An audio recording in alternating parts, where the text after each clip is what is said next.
Good evening student, start करते हैं आज का टॉपिक। आज का टॉपिक है हमारा डीएनए फिंगरप्रिंटिंग, जो एलेक्स जेफरी ने दिया था।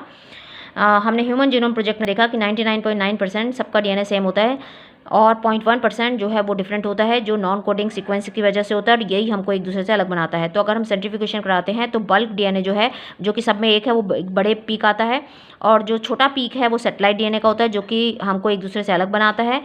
और ये जो सैटेलाइट डीएनए है ये किसके बेसिस पर होता है? एटीजीसी के बेसिस पर, लेंथ के बेसिस पर और रिपीटेटिव यूनिट्स के बेसिस पर, रिपीटेटिव सीक्वेंसेस के बेसिस पर। इस रिपीटेटिव सीक्वेंस के बेसिस पर इसको माइक्रो और मिनी सैटेलाइट में डिफरेंशिएट करते हैं। माइक्रो के अंदर 1 से 6 बेस पेयर आते हैं और मिनी के अंदर 11 से 60 बेस पेयर आते हैं। इसी से हम VNTR लेते हैं, वेरिएबल नंबर टेंडम रिपीट, यानी बार बार कितने नंबर में ये रिपीट हो रहा है। जैसे ATGC, किसी के अंदर ये ATGC CCCT हो सकता है, ये वेरिएबल नंबर है इसका। जैसे ये देखिए आप क्रोमोसोम में अलग अलग आपको रिपीटिशन दिखाई दे रहे हैं, इसमें 3 बार है, इसमें 4 बार है, इसमें कितनी बार रिपीट है। हर क्रोमोसोम में जो वेरिएबल नंबर टेंडम रिपीट है वो अलग अलग होता है, इसलिए ये वेरिएबल नंबर टेंडम रिपीट कहलाता है। हम जब डीएनए फिंगरप्रिंटिंग करानी होती है तो हमें यही चाहिए होता है।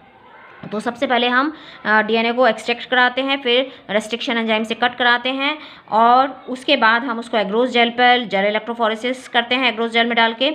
और यहाँ पर क्या होता है, वो साइज़ के हिसाब से जो सबसे स्मॉलेस्ट है वो सबसे आगे आ जाता है जब इलेक्ट्रिक फील्ड अप्लाई की जाती है। पर ये डबल स्टैंडर्ड होता है। अब इसको अल्कली मीडियम डाल के हम इसको सिंगल स्टैंडर्ड कराते हैं। फिर ये जेल क्या है, अनस्टेबल है, तो हम इसको ब्लॉटिंग पेपर के ऊपर लेते हैं, नायलॉन की जो मेम्ब्रेन होती है उसके ऊपर डालते हैं, जिसको सदन ब्लॉटिंग कहते हैं। अब हमने जो प्रोब बनाए होते हैं जो कि इसकी कॉम्प्लीमेंट्री होते हैं, मान लो ATGC है तो इसका कॉम्प्लीमेंट्री हो गया TACG। तो प्रोब क्या होता है, radio active single standard DNA, तो उसको हम डालते हैं और हाइब्रिडाइज कराते हैं। और फिर उसको जब हम एक्सरे फिल्म पर देखते हैं तो हमको ऑटो रेडियोग्राफी में उसके अलग अलग बैंड्स दिखाई देते हैं, कहाँ कहाँ जो प्रेजेंट है वहाँ पर वो जाके लग जाता है और इस तरह से हमको वो बैंड्स जो है वो देखने में मिलते हैं। जैसे हमने ये दोनों के बना लिए, ये हमारा जो है वो सस्पेक्ट का है, क्राइम सीन वाला, और ये 2 हैं A और B। अब ये वाला देखिए इससे मैच कर रहा है इसके बैंड्स, तो इसका मतलब ये है जिसने क्राइम किया है। तो इस तरह से ये बैंड्स हमको दिखाई देते हैं। तो इस तरह से डीएनए फिंगरप्रिंटिंग VNTR के बेसिस पर कराई जाती है।